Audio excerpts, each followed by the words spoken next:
Behiyosa ba'ma'ora, when he was in the cave, tefillah. How can a person in mortal danger compose the most beautiful prayer? Koili el Hashem ezok, koili el Hashem eschanon, eshboich lefonav sich. You can't, a normal person could not compose a prayer when he's under great stress and duress. David did. It was all because of his dveikus, his tremendous connection to HaKadosh Baruch Hu in all circumstances. Similar to Ruth.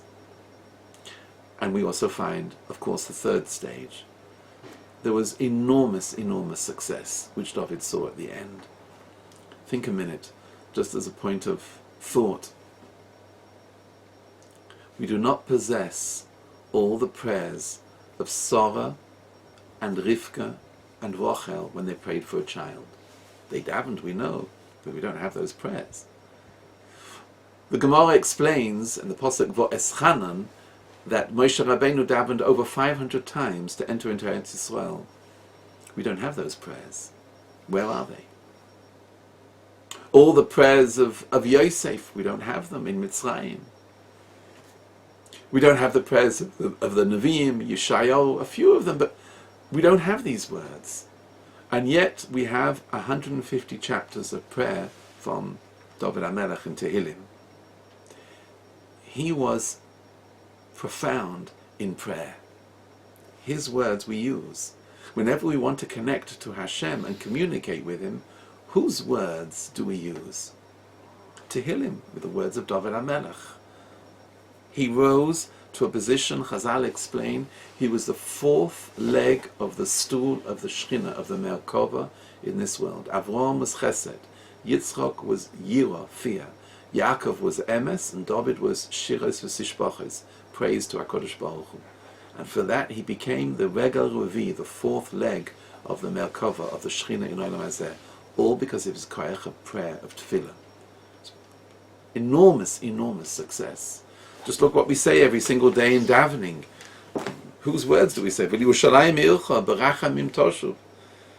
U'v'nei oisa b'korah b'yameinu v'chisei Dovid meheira l'toicha tochin. The throne of David. The next one, es tzemach David avtecha meheira satzmiach.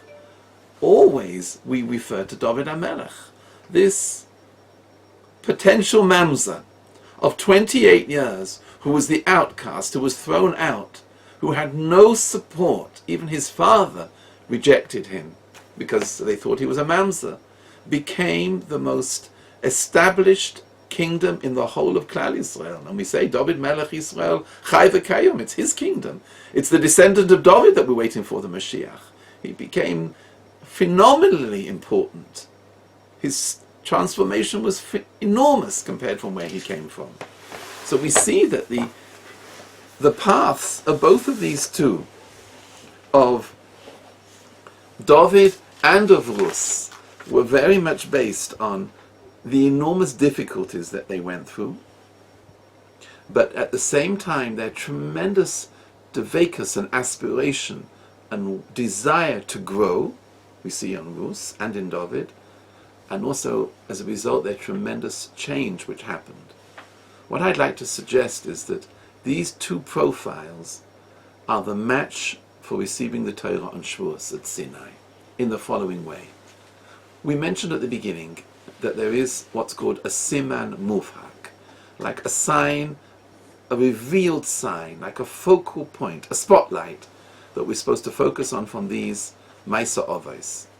What I'd like to suggest is from David and Ruth, it's this. It's one pasuk in Mishlei, which really sums up all that we've described about Ruth and David, their hardship, their dveikus, and their great success. The pasuk says in Perek Gimel, pasuk Lamed Daled in Mishlei, Im laleitzim hu yolitz, v'la'anovim yiten chein. If you scorn, if you make a mockery of somebody or something, hu yolitz, Hashem gives you back. He gives you back the scorn. V'la'anovim, and if you come with humility and modesty, then yiten chein, you get grace from Hashem. Says the Gemara in Shabbos Daf Pei Dalet.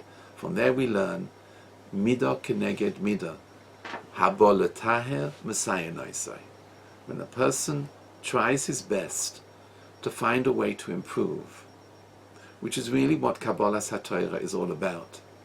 This renewal every year to accept the Torah and say Na'aseh v'nishma. Matan Torah at Sinai is not a historical date in the Jewish calendar. It's a renewal every year of receiving the Torah. That's what it means, Kabbalas HaTorah.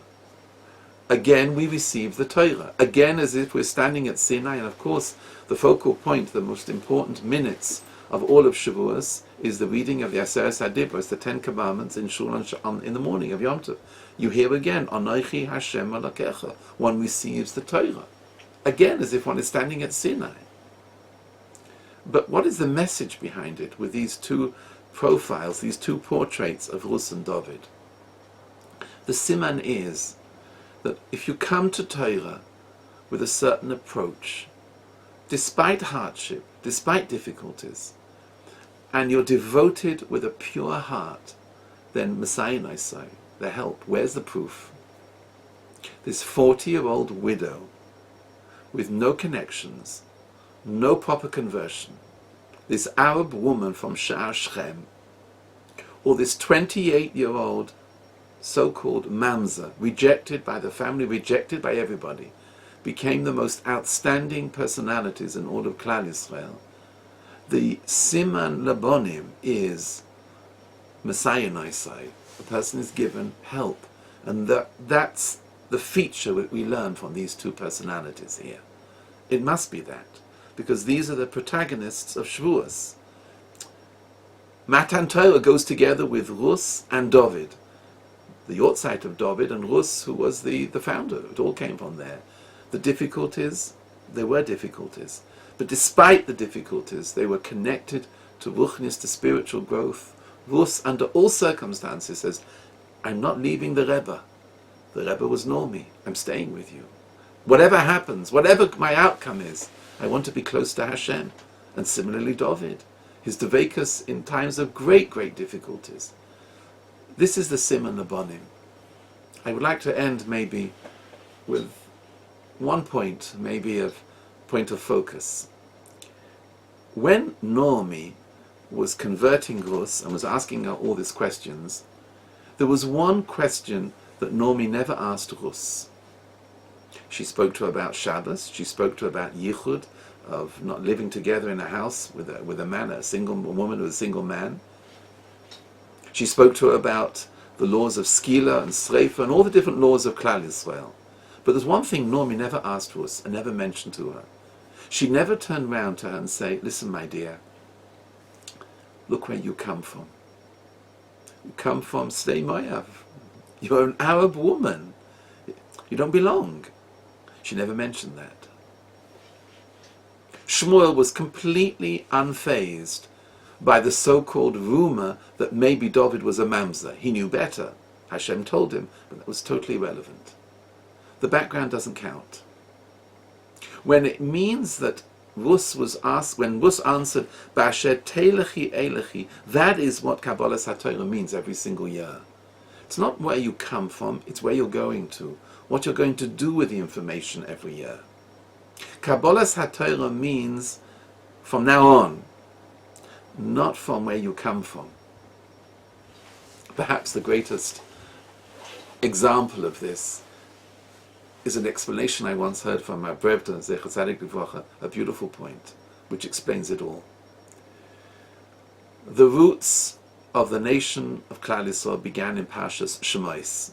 70 people came down to Mitzrayim, and they lived in Goshen. Parshas Shemais is also the beginning of the Shibud, of the slavery in Egypt. The next Parsha is Parshas Va'era. Parshas Va'era is the rest of the Makkos and the suffering of Klal Yisrael. The next Parsha is Parshas Boi. Parshas Boi is the first mitzvah given to Klal Yisrael, Korban Pesach, and all the dinim of the Korban Pesach, and the end of the Makkos, the end of the plagues. The next Parsha is Parshas Beshalach. Parshas Beshalach deals with all aspects of the Kriyas Yamsuf and the Nisim that happened to Klal Yisrael when they left Mitzrayim. And now we come to the most important Parsha in all of the Torah, the Parsha of Kabbalas HaTorah. What's the name of the Parsha? Parshas John, Parshas Benedict, Parshas Pius. Why? Because Yisro was a pope. Yisro was the pope of all popes. He was the world authority in all religion. Asked Rav Brevda, is there no better name to give to the Parsha of Kabbalas HaTorah than Yisro? After all, he was a pope. What does it come to tell you? Yisro packed his bags when he heard about Kriyas Yamsuf and said, that's it, I'm finished. I go and join Klal Yisrael in the Midbar. But look where he came from. Wasn't relevant. It wasn't the issue. Kabbalas HaTorah is not looking to see where you come from, and that's perhaps why the Parsha of Matan Torah is Parshas Yisro. It's where you're going to, not where you came from. It's a beautiful point. And that's the Nakuda. And that's the Siman Labonim when it comes to Kabbalas HaTorah. The hardship was there, but the Devekus was the source of the enormous growth which happened, which the two of them underwent. That's the limud of Parshas Yisro. That's the limud of the two Maisa Avos Siman Labonim that we learn from Ruth and Dovid. Habalataher Messiah Naisai. When a person comes with a pure heart and real interest and dvekus, then Messiah Naisai. Look what happened to this Arab woman from Sha'ar Shem and this so-called 28-year-old Mamza, who everybody thought was an illegitimate child. They became the most famous people in Klal Yisrael. Those are perhaps the Siman Muvhak which we learn from Maisa Avos of Rus and Dovid and Kabbalas HaTorah.